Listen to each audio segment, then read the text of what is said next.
Welcome back to the Fantasy Network. I am, of course, Jimmy Nuts, and today we're going to be Are we live discussing. Yeah, we're live. We're already? All going. right. We're All right. hammering it. We're doing the Long Price Quartet by Daniel Abraham. This is going to be a full spoiler discussion. So if you're tuning into this, hoping to hear some non-spoiler thoughts, this is not the stream for you. This is going to be full spoilers, and I do plan on putting out some sort of like no spoiler review for the series at some point because I'd like more people to read it. And I am joined tonight by one of my best friends, but also the champion of Long Price Quartet. I mean, truly the person who has carried the banner. We met in the middle. I loved the Dagger and the Coin by Daniel Abraham, another, extremely mid fantasy series that I champion. And you loved Long Price Quartet, and I finally read it. And you were not wrong. This is excellent. How you doing, man? I'm good. I'm good. And Dagger and Coin is excellent also. Like Abraham does stuff that no one else is doing. And it's really disappointing because, like you've said before, Jimmy, people will like slog through like a Long Price Quartet length book inside of a longer book and, like be fine with it. But the second nothing's happening in Abraham's books, it's like, wow, this is slow, so boring. It's like, what? Like, y'all know that every page of Stormlight and Malazan, like, every page of those isn't a diamond, right? Like, there are I'm sure there, certainly in Malazan, there's swaths of it where I'm like, oh my gosh. Yeah, you're out on a large portion of I've told the Hounds for sure. Yeah, yeah. And then I'm certain every word in Stormlight is just like nail-bitingly tantalizing. So it's like I don't know what it is about Abraham because it's not just Long Price Quartet. It's Age of Ash.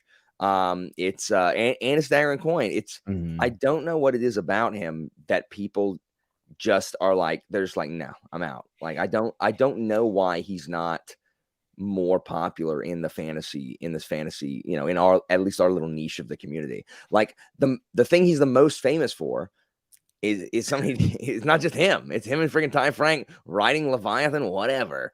Everyone's like, oh yeah, I love the Expanse. I'm like, this is not like that. I don't think it's anything like that. It's not like that at all. Yeah, I'm like, so don't read this, like, because that's not, you're not gonna be excited about it. So I think that there is something about Daniel Abraham that people check out of, and to be honest with you, I don't get it because I read book 1 and I liked it. I actually liked it more than book 2 even.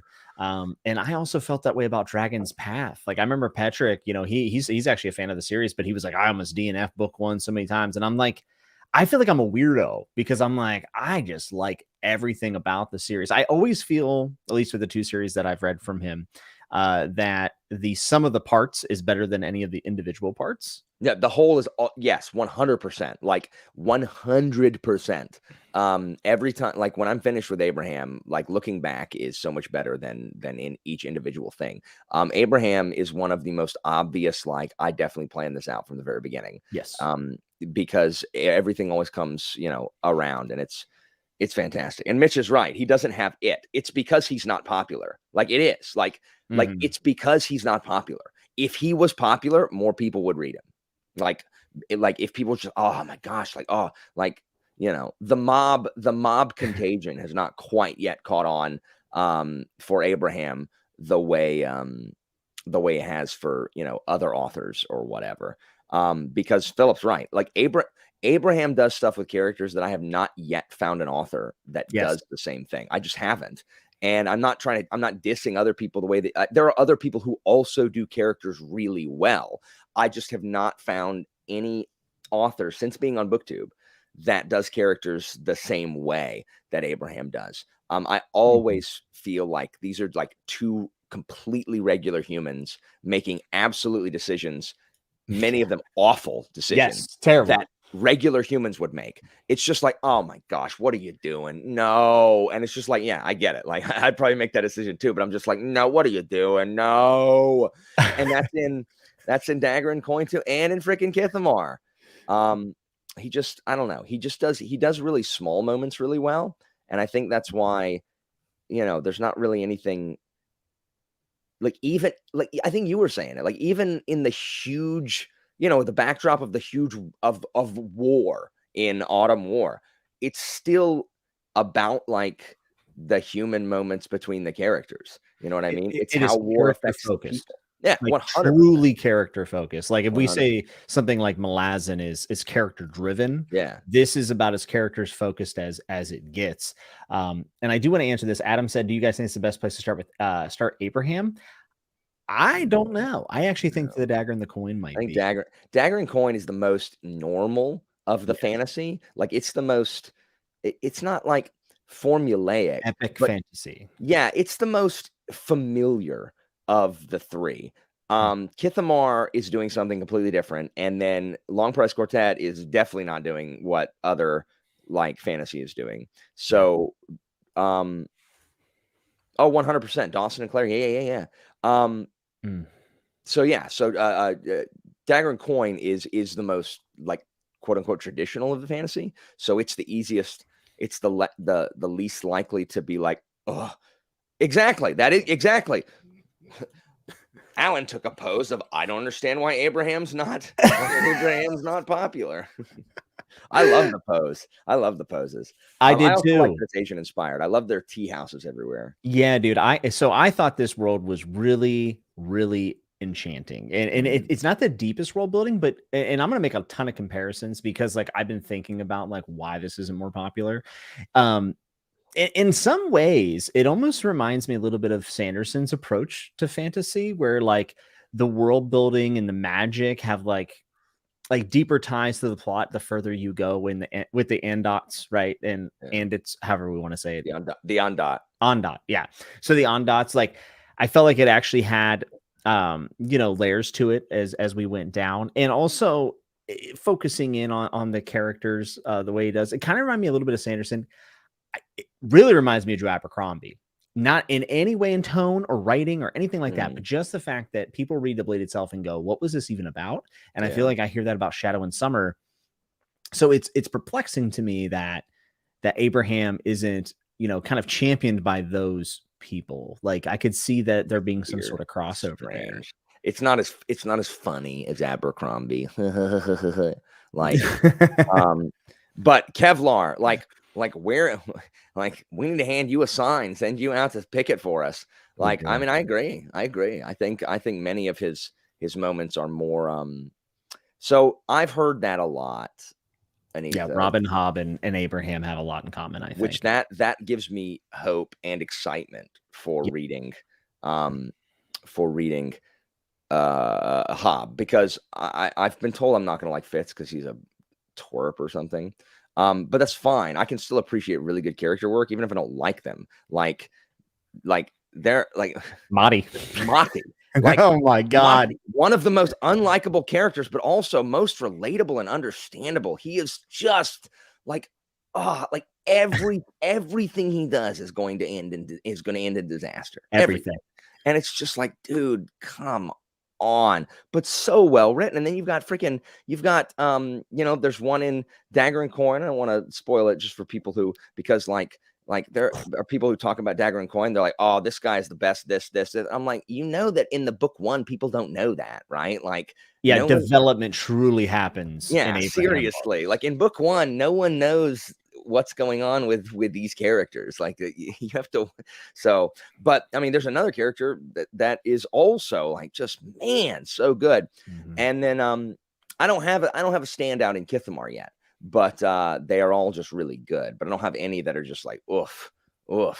But I mean, I think Long Price Quartet is just packed with good characters, whether or not they're only in for a book or they come back 2 books later or something like that. Kind of how we saw at Idan, is how you say her name? Yeah, Idan. Yeah. And one thing I will say, Abraham, could you just make the names a little easier for me? Like, could just a smidge. They're supposed to be Asian inspired. Well, so they're hard to pronounce. Okay, I agree. They're extremely hard to pronounce.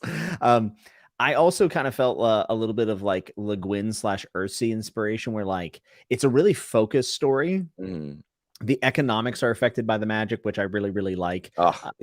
Abraham loves economics and fantasy, which I think is also one of the reasons that I love him, is because I also love economics and fantasy. I'm always interested about how any of this stuff affects the economy. Like if you really look at a lot of fantasy books, like really look at them, how much does magic ever affect the economy, really? Now, I'm not saying that no one does it.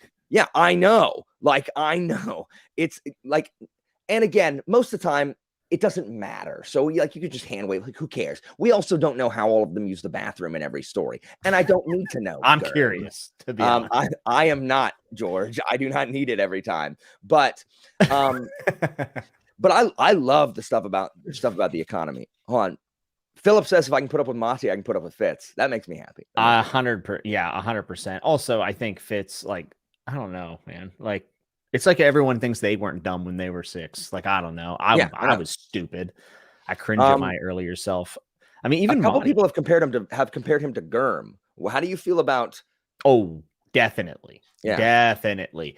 In fact, there was a couple times here in Long Price Quartet where they were describing how do you say that one place? Seth something. Oh, Sarakat. Sarakat. Thank you. So Sarakat and Machi, the descriptions of those areas were so George R. Martin inspired. Cool. That's cool. And he's an assistant to George, so clearly he's going to take inspiration from him. It's like he's a branch off of the tree. Like Abercrombie is too, but they're not Germ, but that's okay. Yeah. And that's the thing about Abraham. It's like, okay, so he writes amazing, realistic characters. He doesn't remind me. I mean, he has all these like things about him that remind me a little bit of everything else, but he's so much his own voice. Sure. And his books aren't like absurdly long either. So I just don't. And this is what you were saying at the beginning, because I complained to you. I'm just like, people will sit through 1,300 pages of an unproven author, whoever it might be. But Daniel Abraham, it's like, Shadow and Summer's like 200 pages. Yeah. Can't do it. Or the poses really irritate me. It's like, I mean, okay. I mean, that's fine. Like, maybe, but I don't think it's that bad. How is it any different than Sanderson explaining how the freaking magic system works, how allomancy works on every third page? Or how Dalinar is always sighing. or Robert Jordan's braid tugging and description of people's clothing. Yes, and it's fair to say it bothers you, but I guess I just felt like it helped me out a lot. And I think it was Kai who said this, but someone said that they actually like to pose him because they don't have an imaginative brain. Like they don't see a lot of the nuances is actually kind of carried by that. And I am that person. I don't imagine anything when I read. So for sure, it was like, oh, that's what it's doing. And it's a way of telling and showing all at the same time. That's kind of funny. I don't know. I thought it was a nice little flair to the I thought it was good. And if it bothers you, it is so much less prevalent after the first book. Like every subsequent book has fewer and fewer mentions of the posing, because Abraham, like it's literally, and again, I'm not trying to drag Sanderson. Like I like Mistborn, like I do. And I've liked what I've read of Way of Kings. So I'm not, please don't think that I'm dogging Sanderson. I'm not trying to I don't like a rising tide floats all boats, right? But it is the literal opposite of the subsequent Mistborn books, right? Like, like we see all of this on how the allomancy works all the time in book 1, but rather than assuming that we get it and doing fewer and fewer of those with subsequent books, he does the exact same amount. And it's like, you can assume that I understand. Like, please quit signposting. And that's what Abraham does. He just assumes that they're posing at some point, so he doesn't have to bring it up all the time. And leaves you in the dark a little bit, like the ondots, where I was like, what's going on here? Like I had to message you and I will say I could see that being a little bit of a challenge, because it's a very yes, for sure, trippy magic system. And it's hard, and it a lot of times it's hard to figure out what's going on or what the point is. And especially that first book, like it's a little more clear what the purpose is after book 1. But I agree with Philip. Like the portrait that he has painted of these two characters, of Otah and Mati, through 50 years of their life, basically. Yes. It does feel so full and so rich with like in a total of 1,200 pages, basically. Yeah. And then that's the thing, he's economic with his prose and his story. Now, what I will say is, when 4 books are only 1,000 pages, you're not going to get the most grand epic schemes. So that's why we're laser focused in on this. I think like Dagger and the Coin is him expanding the scope. Yeah. Whereas this is like a way, way more intimate story. I really do feel like a relation to Earthsea in some ways, because when I describe Earthsea, people are like, oh, like epic fantasy. I'm like, no. Earthsea is amazing, but like you're only going to get a very focused story about like 2 or 3 characters. It's going to be very personable. And there's still going to be a lot of stuff that like is kind of left unsaid. And that's how Long Price Quartet feels. I described this the other day to someone who hasn't read this, and I want to see if you agree with me. I said, it's basically a 50-year fallout of a love triangle. I mean, yes, I told you that for me, the book is about the crumbling of a 50-year-old friendship. Like it's about a friendship over 50 years and the falling out of how eventually you just have irreconcilable differences. Like, because I mean, that's why it doesn't have to be epic in scope, because yes, in book 3, there is a war and it's awesome. Oh yeah. But it's not about that. Like, it's not about that. No. It is about the choices. And that's why the name of the series is brilliant. These people, Otah and Mati, are paying for the choices they made when they were children. Yes. Like, and the lessons they didn't learn. Correct. Oh my God, dude. You could look at this as like a moment in history of this world, and Abraham could go back to the Long Price Quartet and write it from the Galtic perspective and do a whole new series. For sure. Like it would be wide open. And the funny thing is I think it was like book 3, I messaged you and I was like, I don't know who the good guys are anymore. Like I'm so lost, because when the war happens, I get introduced to Geist. And is it Geist? I say Ballas or Geist.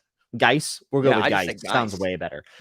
So Geist, I get introduced to him and immediately I'm like, I'm an Otah guy. I love Otah.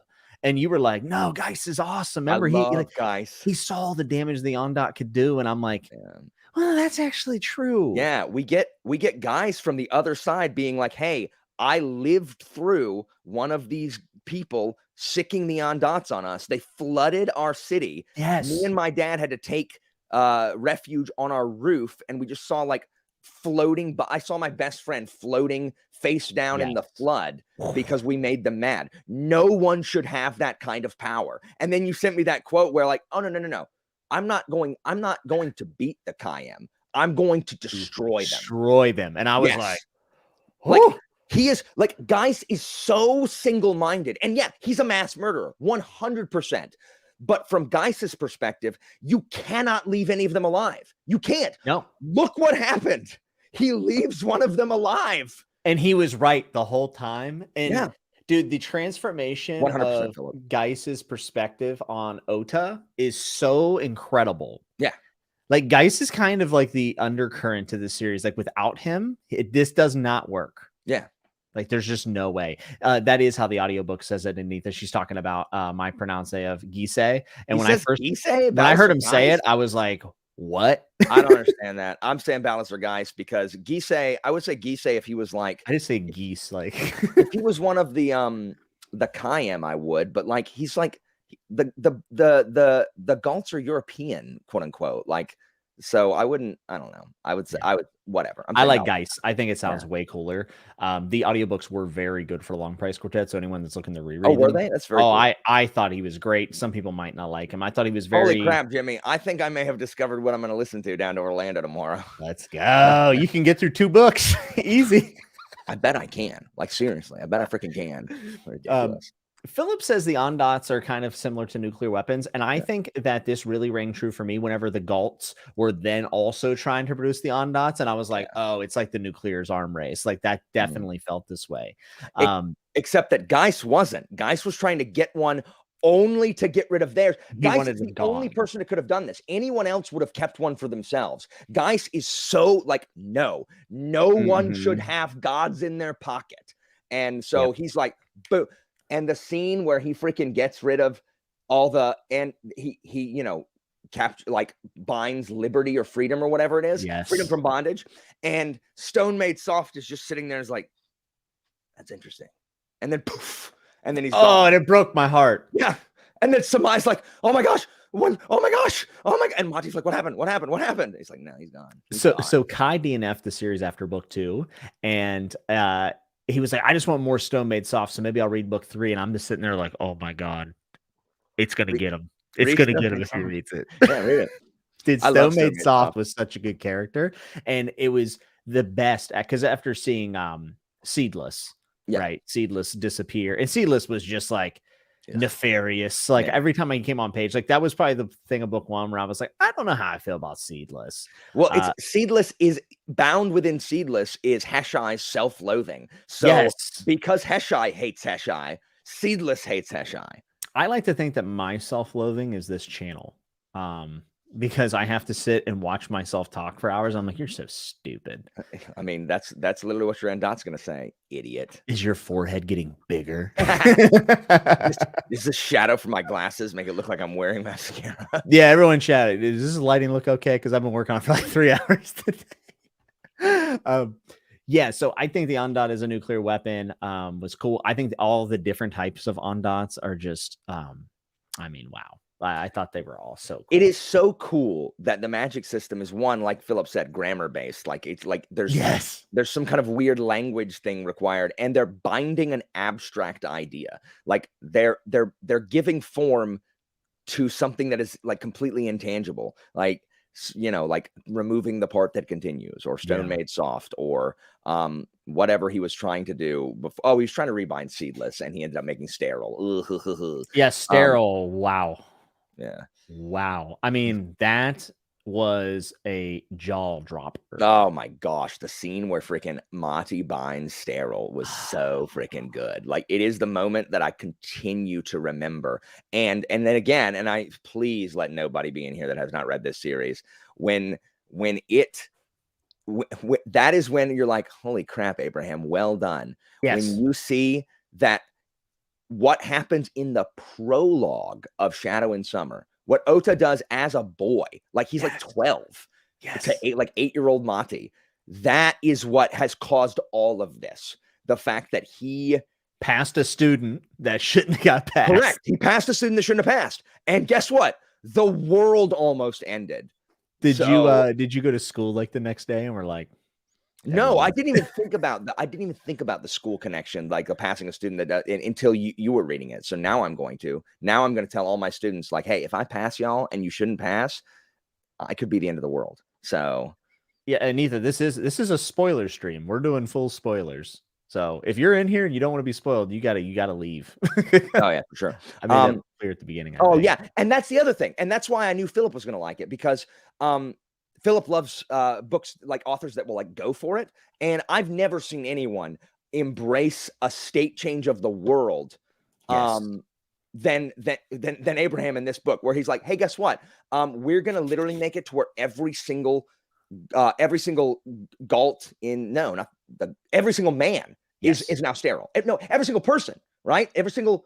Yeah. So the Galtic women are fertile in the what are they called? Oh, the Chi-8 men. The Chi-8 men are good. So, and it makes this, oh my God. All right. So yeah, I guess we'll just talk about this now, because I'm sitting there and I'm like, well, everyone's got to come together. Like, that it is what it is. You got to put your differences aside. And then they still can't do it. Well, yeah. And that's what I'm saying, because I literally thought at the end of the series, I was like, what if Abraham just kills off this world? Like, everyone, like 50 years later, and there are no kids and everything's messed up. Like, that's literally what I was kind of expecting. Because I'm like, how does this really end up working? But another thing is Otah, signs the agreement. He's trying to make it all work. And I'm like, good for Otah. And then what's his daughter's name? His daughter's name? How do you spell it? Ialia, I think is how you say it. Ialia. How do you spell her name? Eiala. I think it's Eiah. I call her Aya. We'll go with Aya. Eiah. Love to see it.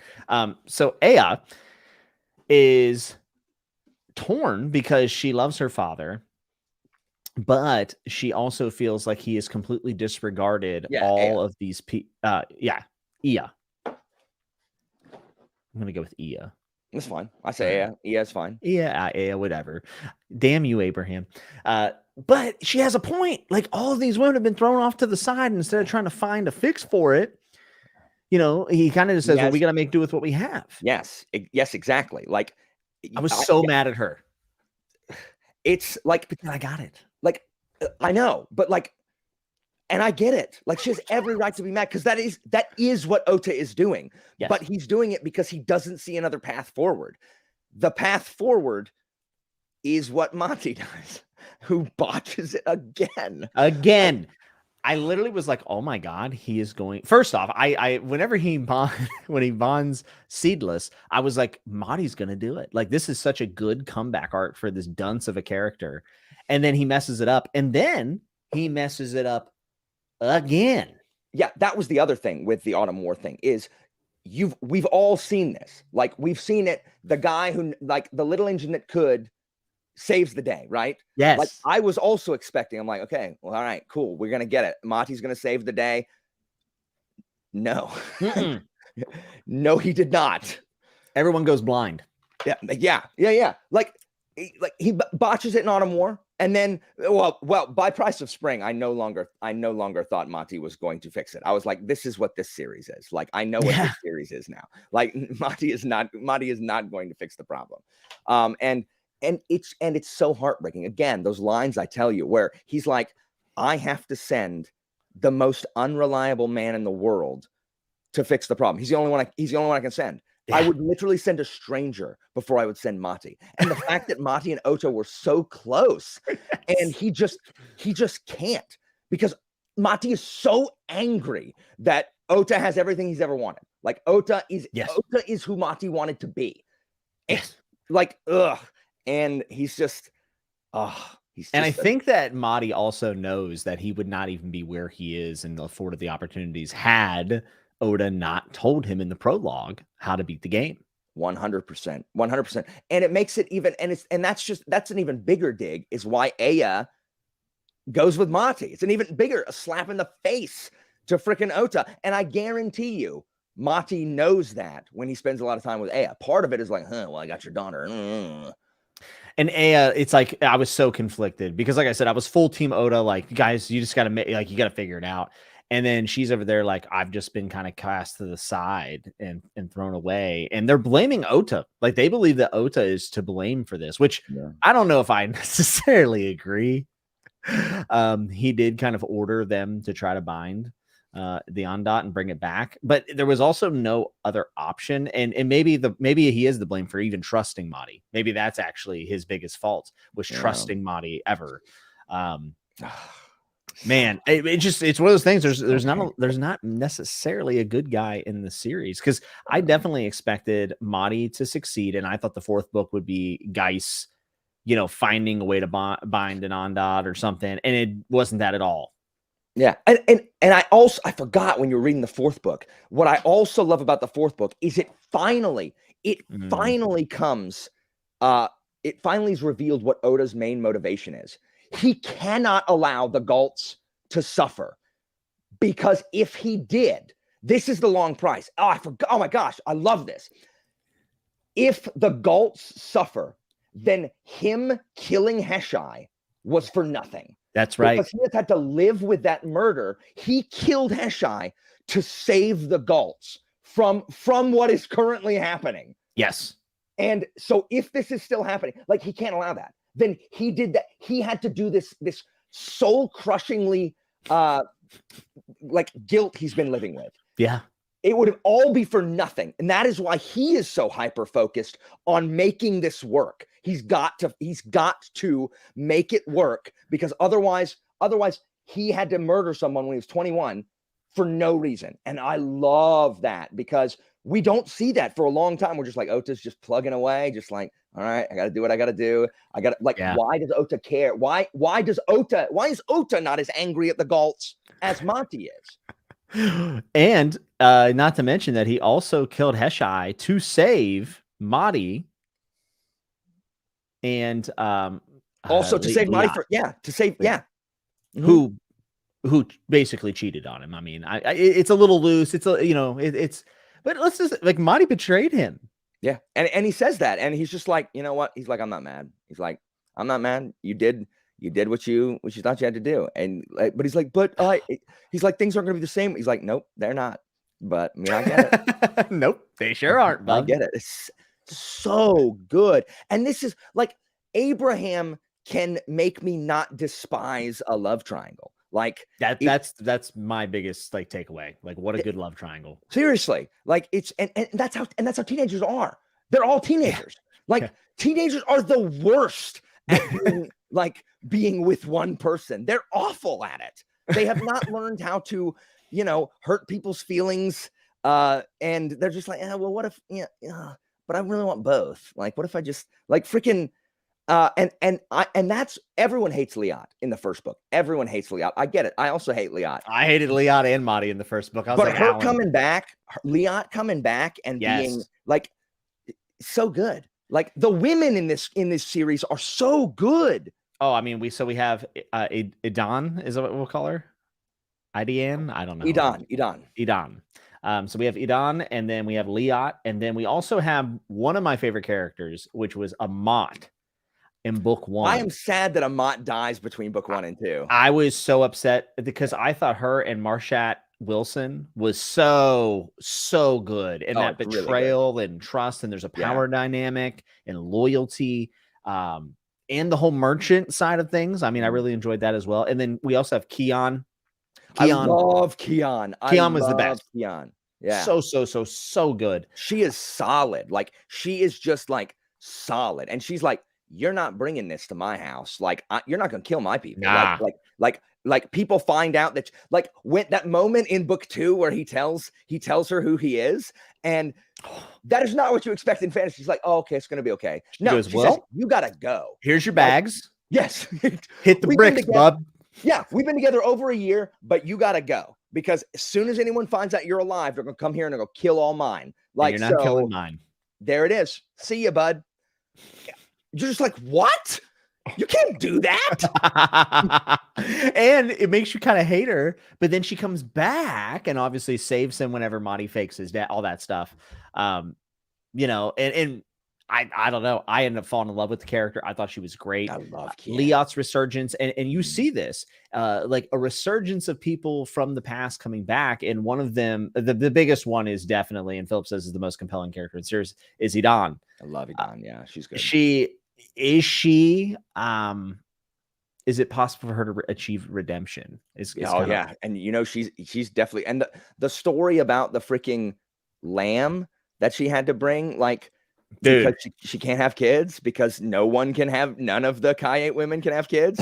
Yes. So she just gets so sick for a child that she takes a baby lamb and like puts it in like a crib and stuff. And it's just like, man, like with that, he is able to show us what all of the women in the Kaite are going through just through that one scene with Idan. And then we're kind of like, Otah. Like at that point, we're like kind of on Aya's side. Like, like all of these women are hurting, and you're just like, and again, you can't fault him. What's he supposed to do?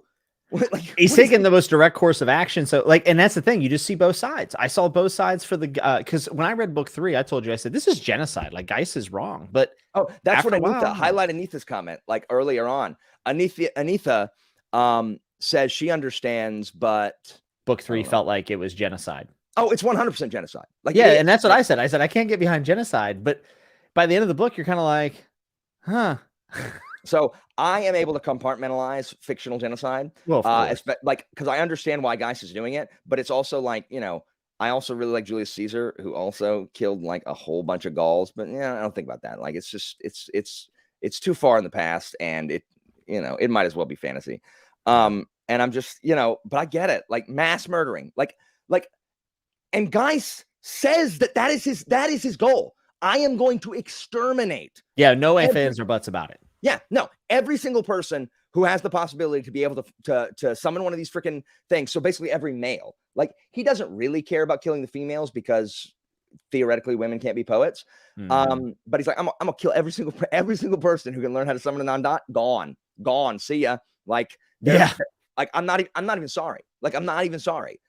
So it is crazy. I do want to go back to Idan and talking about all the women that are hurting about the pregnancy. And one of the best parts about Idan's character is that she herself doesn't want children.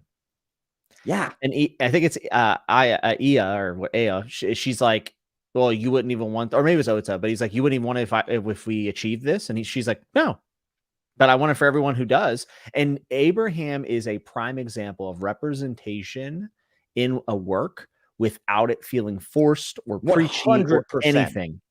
100%. Book 1 is one of the best It is the best. It's the best representation of bodily autonomy and choice I've ever read. Like, I would agree. I would agree. It is so good because it's the other choice. Mm-hmm. And Idon wanted kids until the lamb part, and then she just gave up. She's like, now, okay. She's like, that's not me anymore. Like, that's not who I am anymore. And it's fine. No, and Otah's not like, you need to have children. It's like such good representation. And the fact that, hey, guess what? You can care about an issue for other people when that issue is not affecting you. That's right. You know what I mean? Like, hey, you can want good education for students, even if you don't have a child in the school system. You know what I mean? Like, imagine that. Imagine living outside of your own experience. Exactly. Imagine you caring about society more than just your crap. You know what I mean? And by the way, Adon's not a pillar of righteousness because she murdered her brother. She's a serial killer. She's a regicide, a fratricide. Bro, whenever she was jerking around, I almost said something. Sema or Sema, is that how you say it? Samai. Dude, I was like, Samai, kick her out. Quit letting her stay at your house. Samai's got it bad, Jimmy. Oh, he is whipped. Bless his heart. Samai has it bad.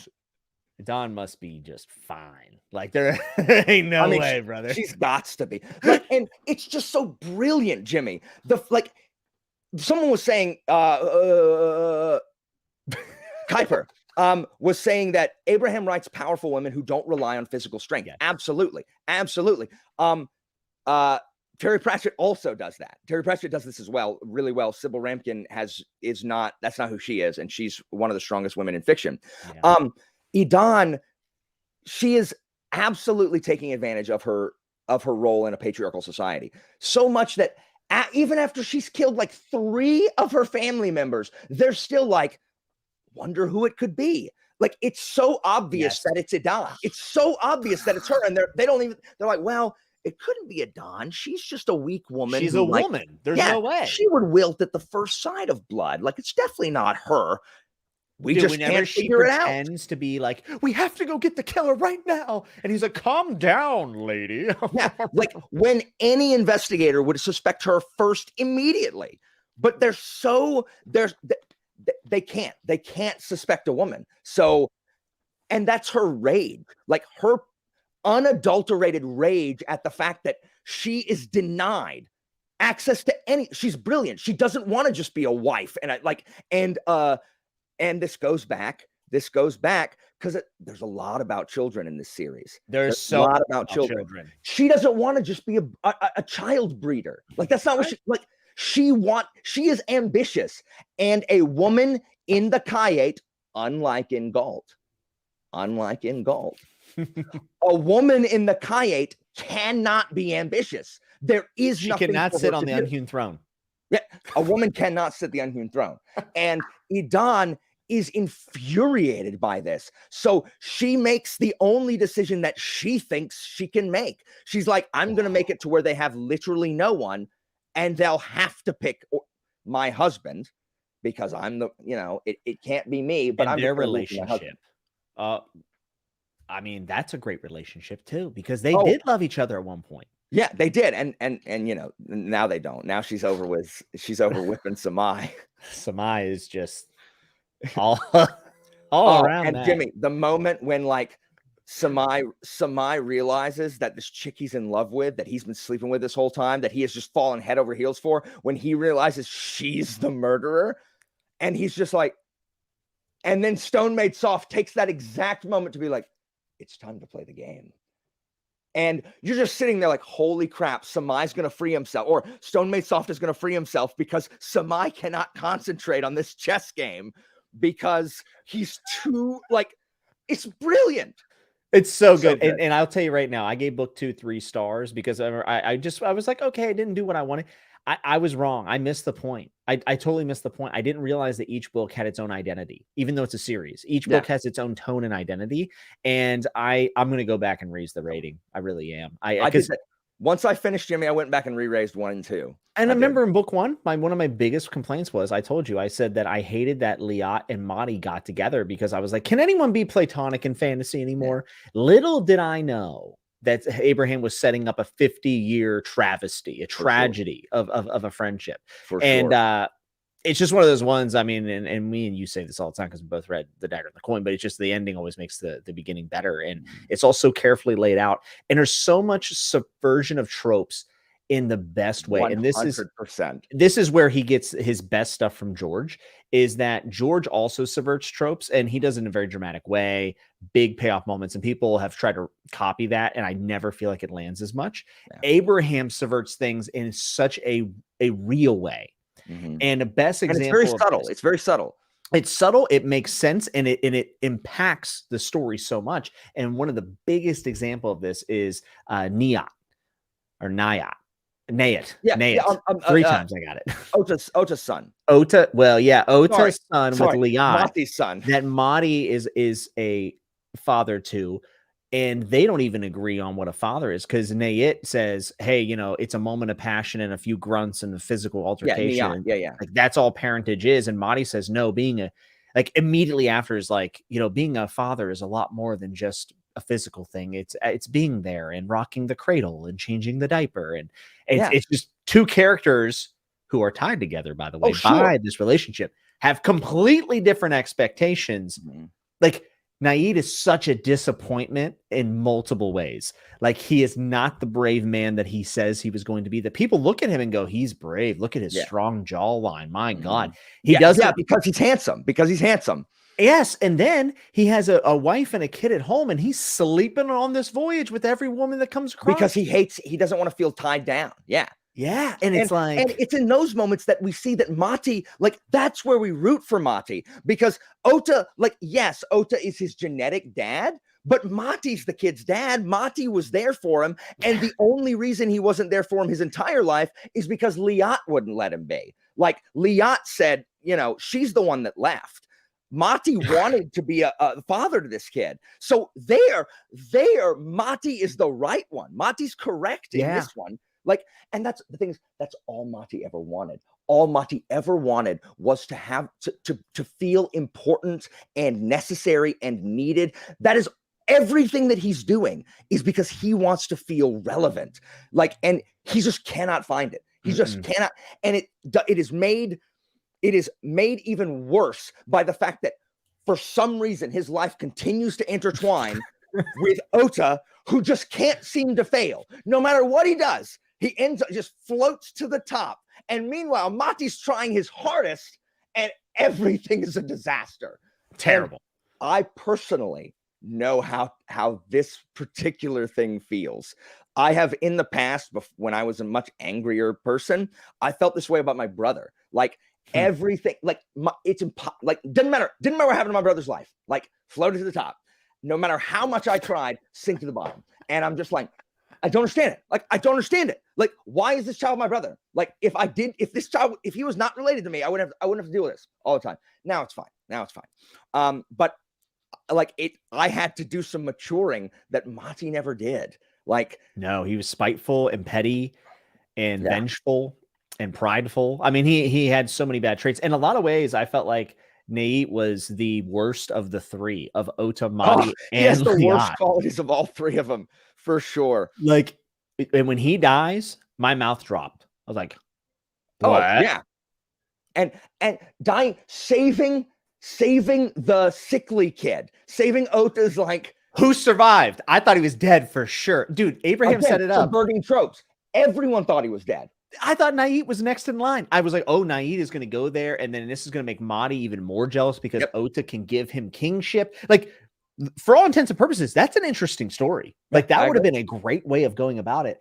But honestly, Abraham did it so much better this way. And it makes it such a unique work. Because like, I haven't seen stuff like this being subverted. It's different. It's smaller things. It's not just being like, for sure, it's the hero's journey, but the hero fails. Like, it's way different than that.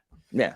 And well, even stuff like during combat, the first war scene in Autumn War, where Abraham has Otah be like, Otah never thought it would be so loud.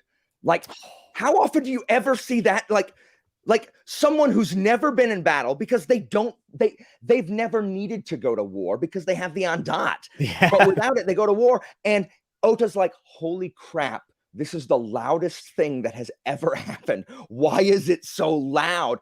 And there's no order, and he's trying to shout to be heard, and he can't be because it's so flipping noisy. Like, it was just such a good description of, you know, what battle is probably really like. Yes. So there's a description in there too. It says, I've heard that whenever arrows fall, it blocks out the sun or looks like a bunch of birds or something like that. And he's like, I didn't even notice they were shot until they started peppering the ground around me. Yes. And I was like, oh, I like that a lot. Yeah, you don't see the no, you see the you just see, like it's raining. Yeah. Oh, yeah. Oh, it was just really good. And then, you know, Geist is just like, we're going, let's do it. Like, go, kill them all. And he's your conqueror in this series. Oh, but yes, but he's literally doing it to protect Galt, the world, because as long it doesn't. God, this is another one of Geist's quotes in Autumn War that I love. He says, do you know why the Kayate haven't used the Ondot on us yet? Because they've chosen not to. Yeah. It's only a matter of time. Like there's no real reason they haven't used it on us. Like, as long as they have it, there is going to come a time where they freaking hit us with the Ondot. Sorry, I'm going to stop that from ever happening. Like that. He's a horrible man. Like, massive. Yeah. But like, I've never seen a character like that focused, willing to sacrifice literally everything for the protection of his own country. And like, not one-dimensional, though. That's the funny thing. Yeah. One singular-minded, but not one-dimensional. And exactly. A lot of that happens He's not one note. Because of the sterilization of the women and men. Like, that absolutely brings a whole nother thing to it. And it kind of proves Geist's point, but then Otah comes and they become friends. Well, because once Geist is lost, he's like, I mean, he's not an idiot. Like, once he's lost, he's like, all right, well, he's like, I kind of won. I stopped there are no more Ondot. He even says that. He says, what's happened? He says, we've won. Yeah. And he did. He did. The only reason he didn't win is because Mati, and to Mati's credit, Mati did something. He did the unthinkable. He did what no one thought could be done. And that makes it even worse. He's had this achievement that no one's ever been able to be achieved. And he screws it up because he gives it knowing he knows Seedless. He knows what happened when he tried to summon Seedless and got sterile. He gives the women's grammar to this woman who hates the Galts more than anything. And he thinks it's going to work? What? Who are you, Mati? Why are you so stupid? The history books will not be kind to him. It's so good. Oh, it's so good. You know who's another really good character that we haven't talked about at all? Sinja. Sinja, the other love triangle who is in love with Sinja. Sinja sucks, but okay, good. I'm making sure that you're that. I think he's a good character, but he sucks. I don't like Sinja. I think Sinja's the worst part of the whole series. I'm going to agree with you, and this is my biggest problem. Book 3 would have been a 5-star book had it not been for Sinja. I agree. Taking the unrestful mercenaries out, and then just so happening to team up with Geist, and he was like, "I'll commit treason." Like, that's fine. Yeah. And then when he didn't get executed, I was like, I don't know. And there's this weird thing that they never talk about on, like, they mention it. And this is what I love about Abraham's writing between the books, in the fact that we don't need pages upon pages of exposition about what happened in the intervening time between the books. He can make us feel like we know what's happened in the last 15 years just really quickly. Like, it doesn't even feel like a time jump. That's the weird thing. Yeah. It's like one line he mentions about how there was something between Kian and Sinja. We don't know if it was physical or just kind of an emotional thing, but like Sinja and Otah had it out over Kian somehow. We don't know what happened. Like, you know, but yeah, Sinja's the worst part of book 3 by far. I mean, if we're going to mention the swaths of time going by and things happening, what about Kian dying? Yeah. I was like, no. I know. And Otah's letters to Kian that he writes in her absence are, you're the only one, Philip. Like, you literally, you're Philip the loves only a one good that's read home it that likes wrecker. Sinja. What? He loves a good home wrecker. He does. The letters that Otah writes to Kian are they're just heartbreaking. And then you realize, oh God, it's so brutal. And the end of the book, when you realize that where you're listening to Donat eulogy for his father, or was it his father's letter? It I don't know. And that I didn't cry, but no, I got that's Donat's eulogy. Eulogy, and you realize that you've been reading the eulogy towards the end of the book. I didn't cry, but I got a little lump in my throat. Yeah, I didn't cry either, but I definitely got emotional. I was like, oh, those letters that and I love it when his Galtic wife says, I will leave you if you burn your dad's letters. Like, literally, you are not going to destroy. Yeah, I love it. But he said to burn him. Well, he's dead. Like, correct. He's dead. You are not going to sever this part of your family. Like, you're not. 100%. Yeah, 100%. It's a brilliant way of Kian still being in the narrative, and you can feel her effect through Otah and the way that he is shifting in his mindset. And I think that's actually one of the reasons why he is. I don't know if you can say he forgave Madi technically, because I think they even say like, "You forgive me," and he's like, I think he says something like, "How could I?" At the end, he does Mati a service by giving him a cell where he can see the sunrise or whatever, like that. Yes. with that really good, like, how can those two reconcile after everything they've been through? Like, sometimes you can't. Yeah, it's just like two men who have been through so much, and they're just at that point, it's just like, I mean, it's over. Like, it's not our time anymore. Like, it's like No Country for Old Men, right? Like, it's time to and look at Rogue's comment here. So that is currently true, but Geist knows human beings. Geist has no proof that some other poet will not like do it just because he hates the Gaults. Like, there is no assurance that just some racist Cayenne guy isn't going to just do it because they're afraid that the Gaults might expand one day. And there is a little bit of a rumbling that the poets have been taking their responsibility serious, and there's a lot of failures with the ondots, and people aren't listening to the Desh Kai. Is how you say it?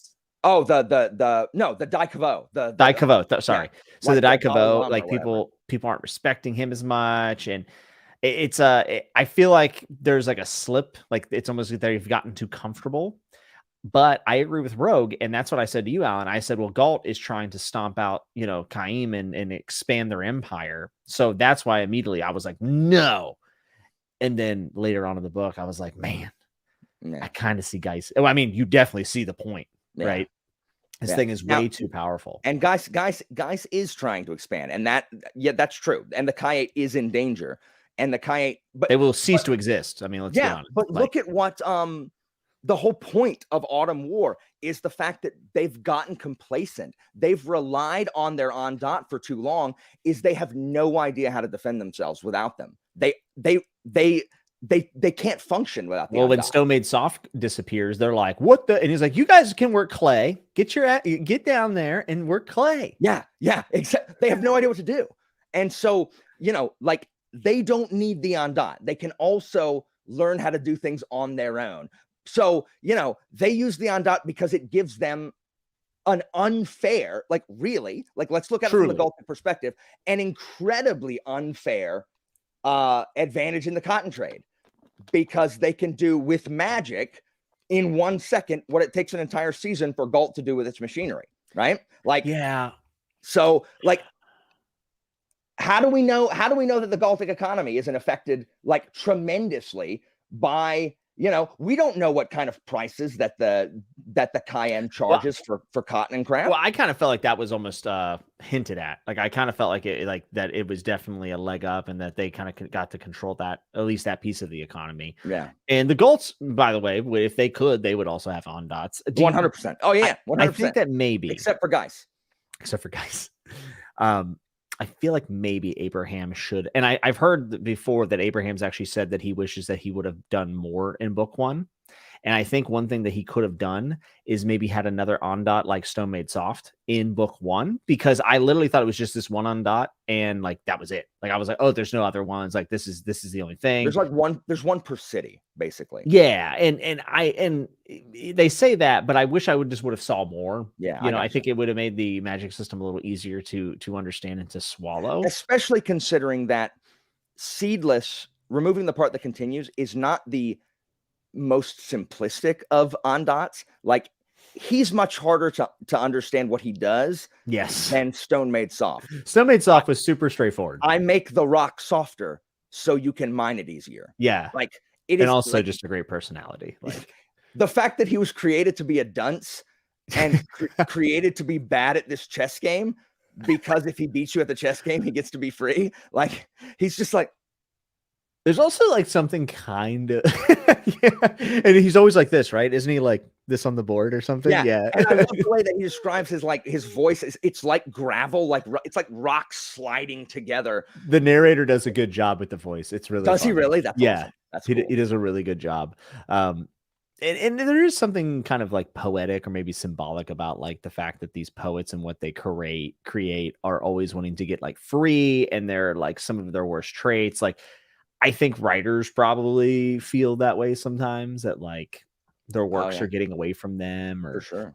There's something kind of poetic about. Well, and think about like, just, can you enslave something that doesn't exist? Like, can you enslave an idea? Because the ondots are 100% slaves. Yes, but are they do they have personhood? Like, they're literal ideas bound in a physical form. So I love what he's saying about like these things are being held against their will. That's why they always want to get free. Yeah, and it creates a weird dynamic, especially whenever the ondot and the poet might not even seem like they hate each other. Like, Seedless is the extreme of this, because it's literally self-loathing embodied. Because Heshai was a terrible choice for a poet. Horrible.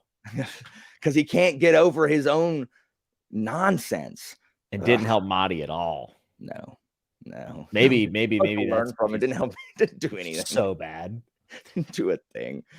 So when we look at the series, I kind of mentioned earlier that I feel like each book has its own identity. I think book 1, is like a book about, like I said, choice, and it sets up the patriarchy, what's like the live in the patriarchy as a female and also as a male. And then book 2 is a Shakespearean tragedy. 100%. Like, Idon is such a Shakespearean character. Yeah, it's like on the nose as much. She's up there. She's up there with Lady Macbeth. Yeah, that's what I was thinking. Goneril from Lear. Like, yeah, she's a Shakespearean character for sure. I've seen people compare it to King Lear. Definitely. Many times. Because I go through and read all the publication reviews after I finish books now, because I've actually found that some of them are really good, especially when it's like a lesser known series. You can find people who actually really appreciate like the smaller stuff. Book 3 is a book about war. And I feel like book 4 is the fallout of all of book these. Book 4 is about rebirth, just like spring. Yeah. The price of spring. What a great title. I love what was the cost? Like they did get their rebirth, but at what cost? Like, freaking Von Jeet's insane. Like, why would you pick her, Mom? Dude? Idiot. Von Jeet's insane. Yeah, and I think that was like it had to happen. Like, that's how it all ends up wrapping up. I didn't love that entire storyline. Like, not that I didn't Von think Jeet, it was I hate Von Jeet. But yeah, I was just like, I don't want to read about Von Jeet. Like, I would much rather this been just Mahdi and Otah in a room for 300 pages. Like, I could have read that. Oh, Von Jeet's obsession with Mati and like.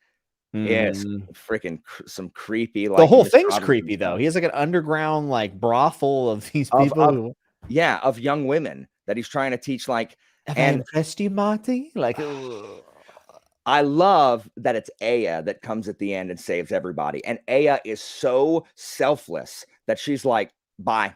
She fixes it and dismisses her ondot. She's like, nope, not keeping it, because I've seen what these things do. Yeah, bye.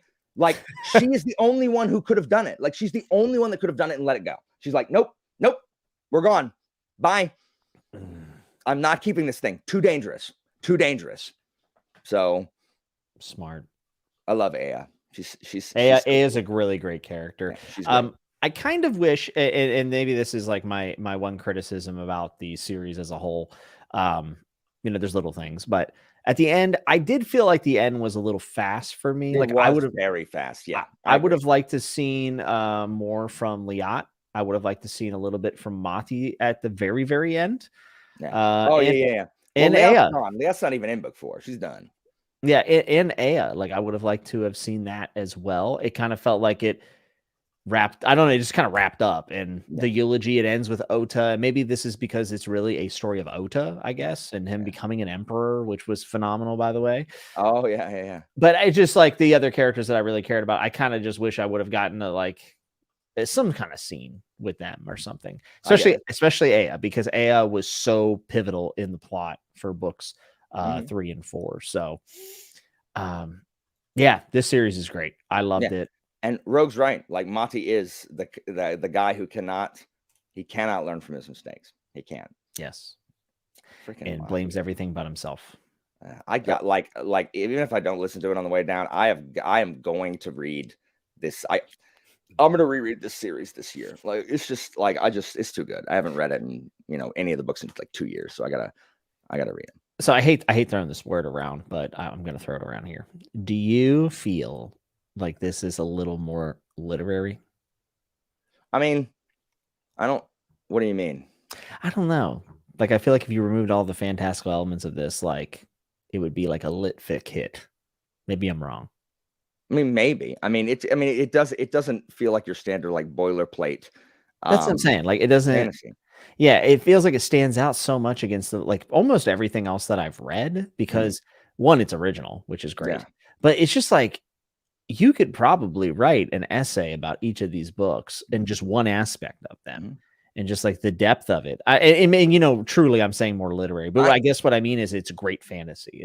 I have got to get Abraham on my freaking channel to talk about this because all anybody ever wants to bloody talk about is the flipping expanse. Yeah. Like that's all anybody wants to talk about. And so part of the reason this series, like it's just part of it because it's not like Dagger and Coin and Kithamar are huge. But part of the reason Long Price Quartet never gets talked about is because it's not with Orbit. It was with his first publisher. Right. Yeah. And apparently they had a big like brawl. That's why there is no paperback of Price of Spring. Because they only released it in hardcover. So they had a falling out somewhere. So no one ever talked like they never put Long Price Quartet in the marketing. And for some reason, like, I don't know if like he just doesn't want to talk about that series because of that, but it's just like, maybe why? Like, it's a masterpiece. Like, please come talk to me about Long Price Quartet. There are a lot of authors that feel that way. I know China Miéville apparently does interviews and is like, gosh, the Bastlog novels, like you could just tell I didn't know what I was doing. And I'm over there like, the Scar's awesome, and to a lot of people, he's one of the best like fantasy writers, and he talks very poorly of those works, So maybe Abraham feels that way. I mean, I would love to ask him. I'm gonna try to get him. I think if it ended the way that Jimmy thought it was going to, where the whole world dies, yes. I think there's way too much of a like a hopeful end, like where the two old men are just like, it's not ours anymore or whatever. I don't think it is. Yeah, I don't either. But blinding everyone in the world is a pretty intense thing. When has that ever happened in another fantasy series? I don't know, because they don't explicitly say it, but how many Gaults died in that instant because they were somewhere where all of a sudden they couldn't see and that's what I literally like sat the book down and I just thought about like, well, what if everyone around me went blind right now? Planes would crash. I mean, like what if everyone in America went blind? How many people are dead now because their cars are crashed? Like over 1 million? What 100%? Yes. Mati just killed tens of thousands, if not hundreds of thousands of Gaults, like through Vanjit. Like you really have to stop and contemplate what he's done there. Like, because everyone's not just sitting at home in their recliner and all of a sudden they can't see the TV. Like, that's not what happened. They're all at their jobs. And no one's going to be able to come save you. Like, if you have like an emergency crew. Correct. No one can see. It's so dark. Like, literally just sit down tonight everyone, and I want you to think about if everyone in the world went blind in a second. Seriously. Even if it was just for 24 hours. The carnage. And Abraham, this is why he's economic, because he's like, I'm not going to sit there and tell you everything that happens during No, I'm just gonna kind of mention, like, I think Geist or something mentions like all the people that have just, like, you know, how many people have just died or whatever. And Mati's like, I don't care. They deserve it. They're Gauls. So Vinji probably killed as many people in book 4 as Salazar killed in book 3. Word.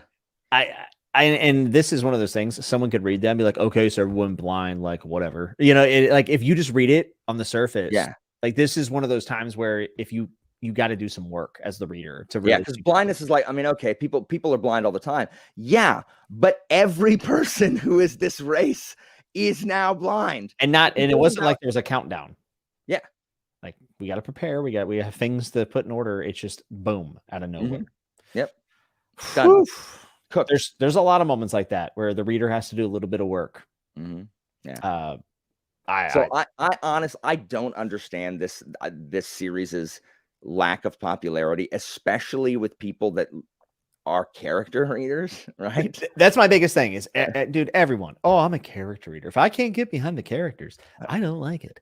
And I'm just like, guys, this is a series. This might be the most character-focused series I've ever read. It's ridiculous. It's like Realm of the Elderlings, this, and like the First Law trilogy, specifically the trilogy. Like those things are very close in my brain.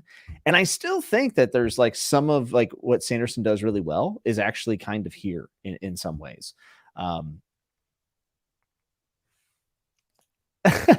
Key says, you guys haven't sold me on reading this yet. It just sounds like a soap opera, like interesting ideas like Mivel. So are there any in this series? I mean, I think the whole ondot thing, the entire quartet is about. But I also am not here to sell you on this series. So, yeah, I'm just talking spoilers. It's definitely not a soap opera because there is literally nothing real happening in a soap opera. The purpose of a soap opera is to be elevated. It's like soap operas is like watching a stage play on television, like watching a stage play on camera. It's meant to be that way. It's meant to be sensationalist. Like that's the purpose of a soap opera. There's nothing about this as a soap opera.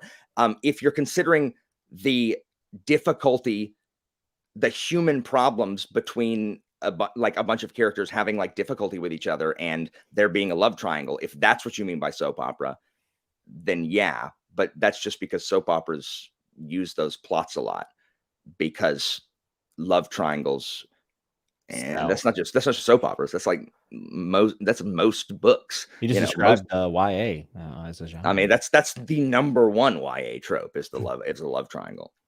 Ewan, I'm so glad you brought this up. Zooming into the moon in Germans was another moment like that. Whenever the site, what was it? Site made the ondot. Yeah, clarity. Oh my god! And he's like, "Can you please stop? I can see the pores in your skin opening." And he talks about the tick-like thing that was like millions of times smaller, like going in and out of her skin. I was clarity of sight. Oh, I forgot about that. Where like his eyes became like an uber microscope.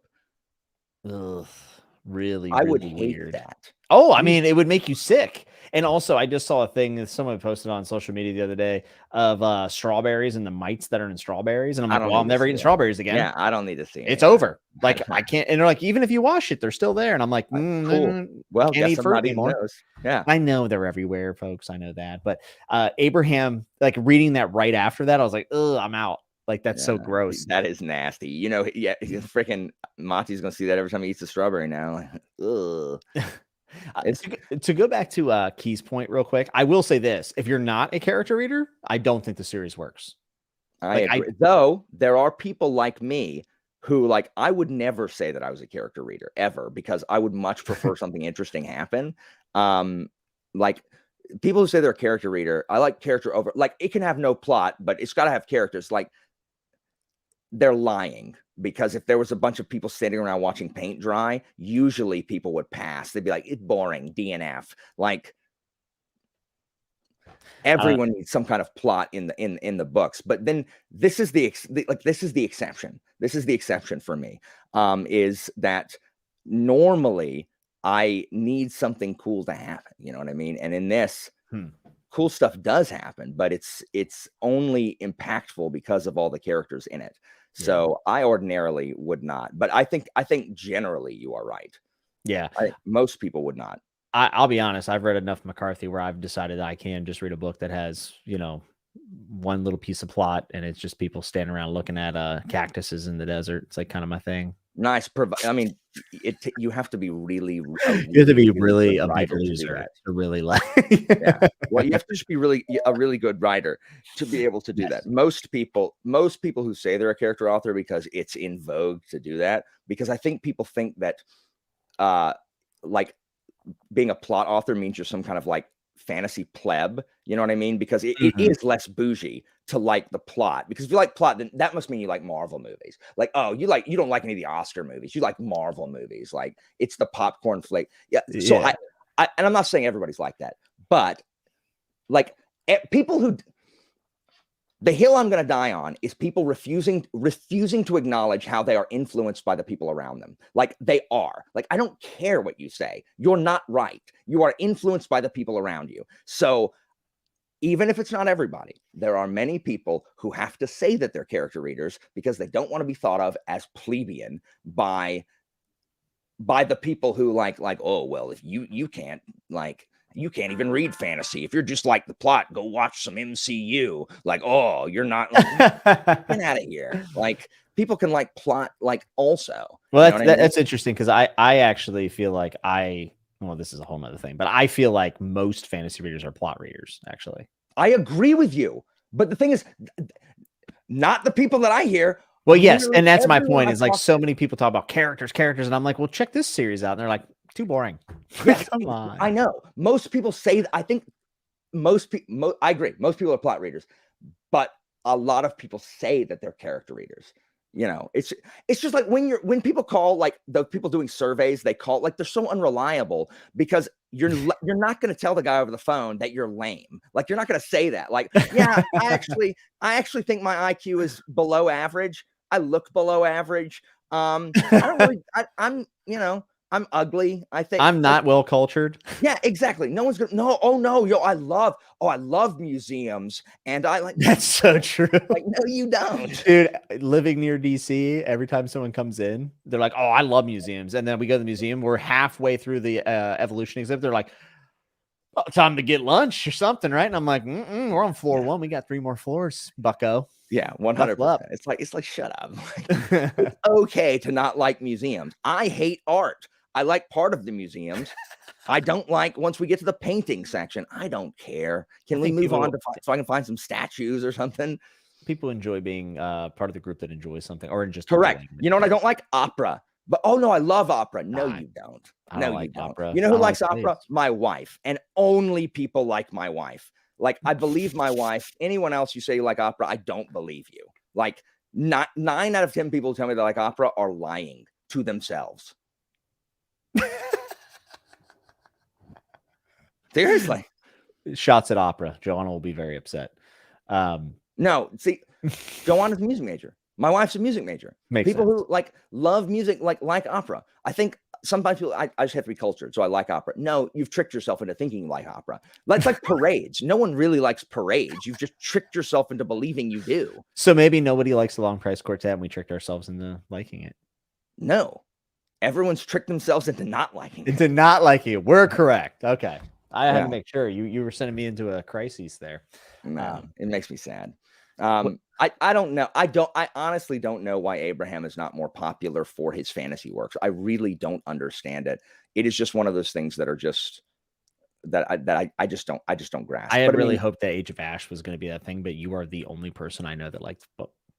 Look at the ratings for this, for Age of Ash. It's like 3.6 on Goodreads. And I'm sorry, when you get to 3.6 on Goodreads, that you might as well be a 1, because Goodreads is the most overinflated ratings platform on the face of any planet. You know what I mean? Like, it is hard to find a Goodreads book that is below 4 stars.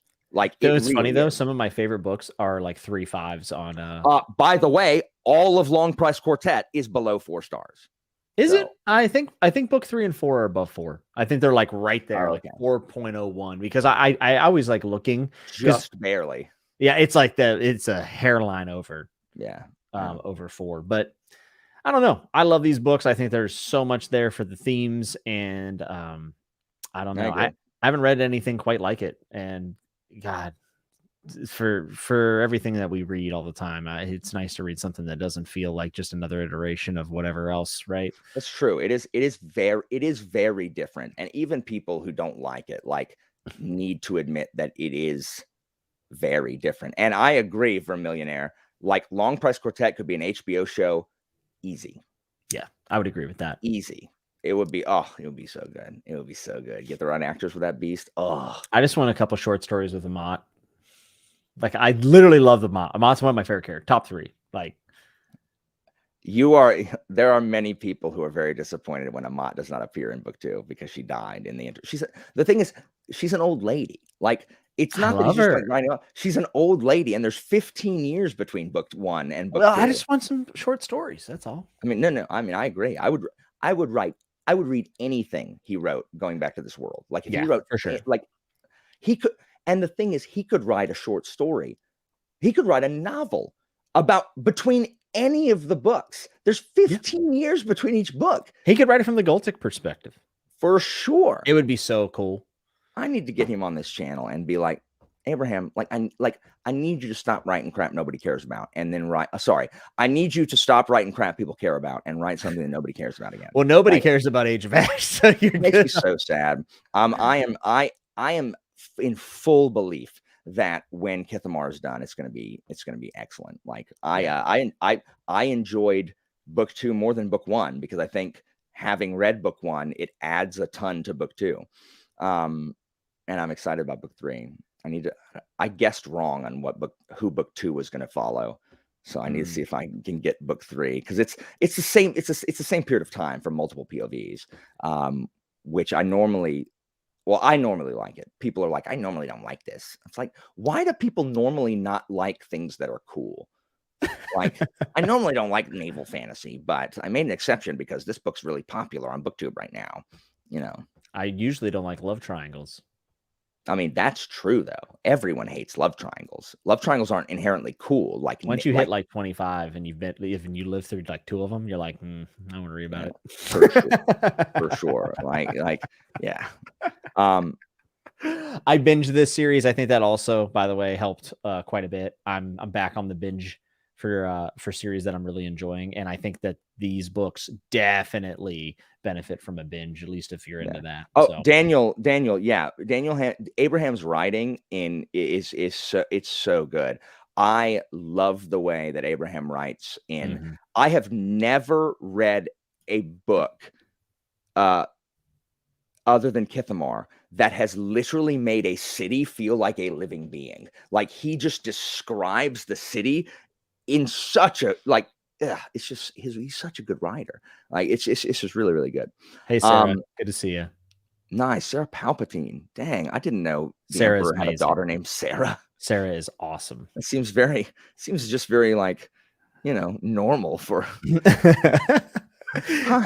Would you say that Daniel Abraham is the John Williams of fantasy? Where he, I mean, yes, I do, and it's just funny because we both enjoy John Williams, but like, his prose is straightforward yet somehow still elegant. He is super underappreciated in our opinions. Yeah, I agree. And I think later down the road, maybe popularity will pick up. I hope so. I did not binge them. I read the first one and then the second one a month after, and then I had 6 months between 2 and 3. Oh, well, maybe. And I didn't, but after I read, I'm like, why did I wait so long to freaking read this book? So I mean, it keeps it fresh in your brain. Like, especially you're like, oh my, like the prologue thing. Like, the prologue is the key to the series. Yeah. Once I am caught up, like, because I'm behind. I've been caught up all year and I've just gotten behind again. Once I catch up, I'm going to start doing what you're doing. Like, when I start a series, I'm just gonna finish it. Because I did that with the Monarchies of God and did not regret it. Did not regret it. I read books 3, 4, and 5 back to back. Yeah, I did Greenbone like this, and then I did Long Price, and I'm pretty much back on it. If I'm enjoying it, if a series doesn't make me want to binge, it's pretty much getting shelved at this point. Prater wants to know, how is Dagger and the Coin? I haven't read that one. So like Alan said, it's a little bit more typical, but still has the Abraham flavor. I like it because I like it more than Long Price Quartet, because I like the scope of it. It is a little bigger. You have like a prodigy banker who's like a teenage girl who's also an alcoholic, which is fascinating. So I liked it last because I think this is again one of the situations to where you know how like the first one that you read, like it's just like you're like. I think that's why I kind of feel about this. Well, yeah, same thing with what's everyone's favorite Final Fantasy. You can tell. Is 10 the first one you played? I guarantee you it is, because it's your favorite. So you played 10 first. I got it. Oh, 7's your favorite? You played 7 first. No one played 6 first and then like 7 better. Nobody. So yeah, like I get it. The reason Dagger and Coin falls a little short for me because I do not think books 4 and 5 are as good as the first 3 books.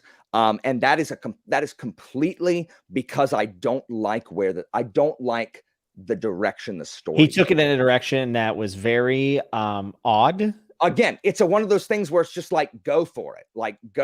Yes. But I did not enjoy the direction that it took in books 4 and 5 as much as the first 3 books. I love the first 3. Books 2 and 3 especially, I really like. The end of book 3 is insane. Oh, for sure.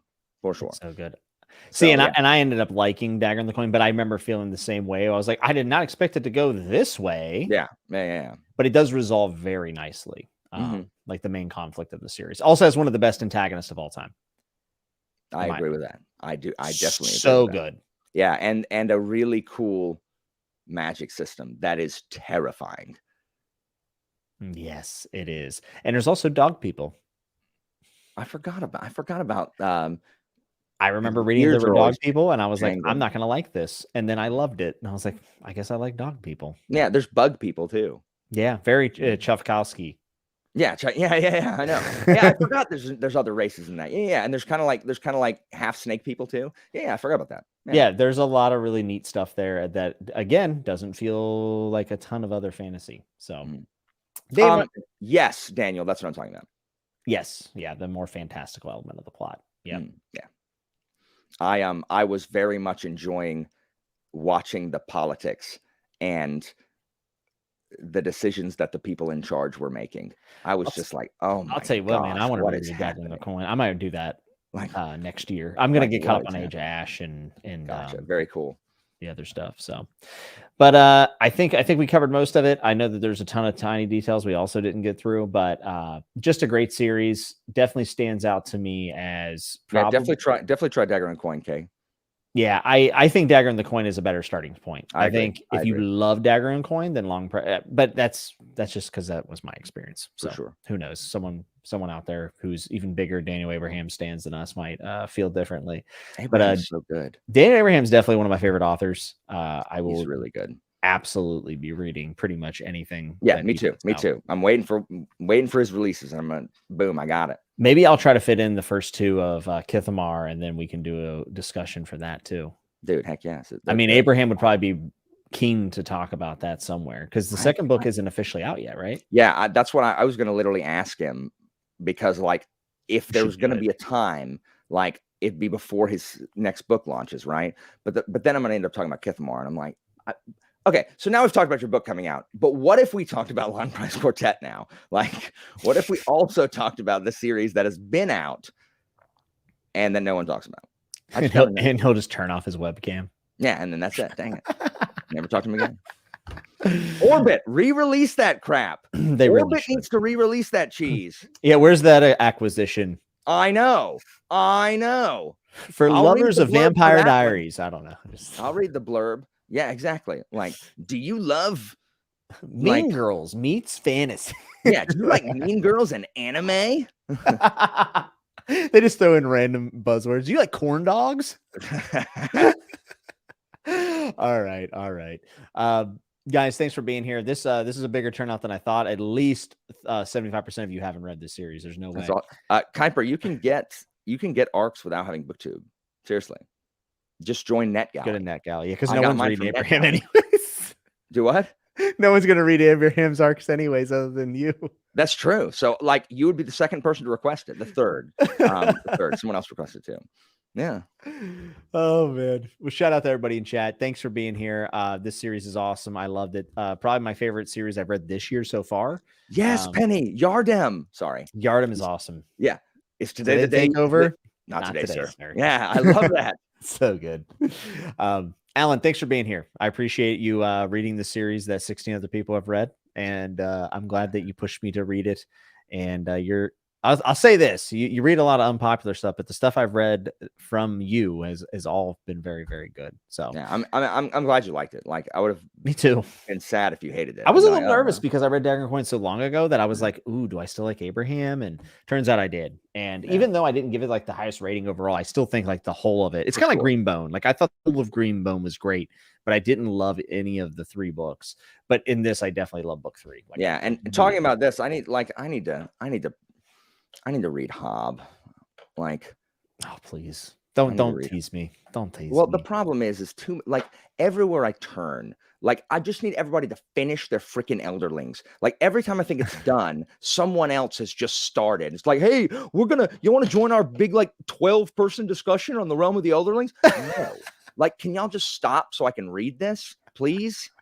Every time I'm going to read it, it's like, oh, we're starting a Realm of the Elderlings read along. I'm like, I'm glad y'all won't read anything I recommended y'all like literally 6 months ago. But by all means, start your 19-book series. Hey, it feels like 32. So even better. Well, if y'all enjoyed our spoiler discussion, we will also be doing a spoiler discussion for Black Company in the first 3 books of that. I'm excited. Jake's joining us for that. And Jake will be joining us for those as well. So cool. More unpopular fantasy spoiler discussions coming in the very near future. Alan, thanks for giving me some time on a Friday night, man. Hey, make sure to hit like and subscribe as well. Make sure you guys smash that like and subscribe button, hit that bell notification. It really helps out the channel, guys. And we just checked and we saw that only about 25.6% of you who watch this are actually subscribed. So you just do us a favor and make sure you're subscribing. You are not being serious right now. Are you freaking kidding me? You are not being serious right now. Are you freaking kidding me? You are not on loop. I have to turn loop off there. Is that what I sound like? Yes. Why do I sound like that? All right, folks, have a great Friday night. Thanks for checking this out. Make sure to drop a comment if you're leaving it, if you're watching this after, and let us know who your favorite characters were. Alan, you're the man. Chat, you're the man and woman. And until we see you next time, be good, be safe. Remember to always keep turning the page. That's right.